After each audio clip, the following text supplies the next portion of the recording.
Les objectifs de la mission que l'on poursuit, lors d'une expédition précédente de repérage, Évrard Van Boom et ses collègues auraient découvert des peintures rupestres qui seraient d'abord les premières de l'île et qui d'autre part permettraient d'éclairer d'un jour nouveau peut-être le peuplement le plus ancien connu de Madagascar. Et c'est pour ça qu'on y va au niveau du muséum et du laboratoire AMIS.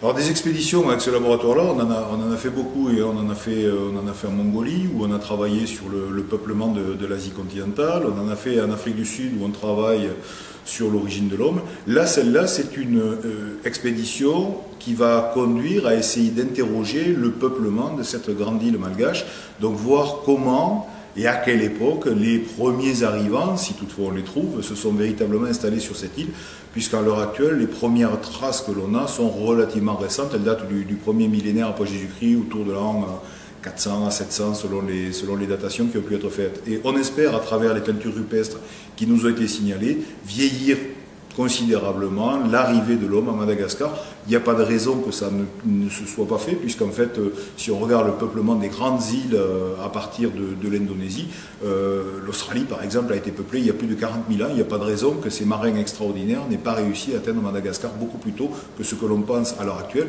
Le problème, c'est de trouver les éléments de datation et les fossiles qui vont permettre de le faire.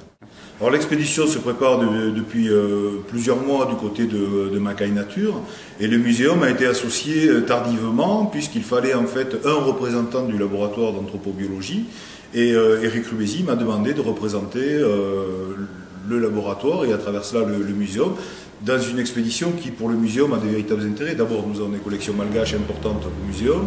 Deuxièmement, c'est une expédition naturaliste dans laquelle on va trouver de la faune, de la flore, et tout ça à terme, ça pourrait donner dans quelques années une grande exposition sur Madagascar, son peuplement.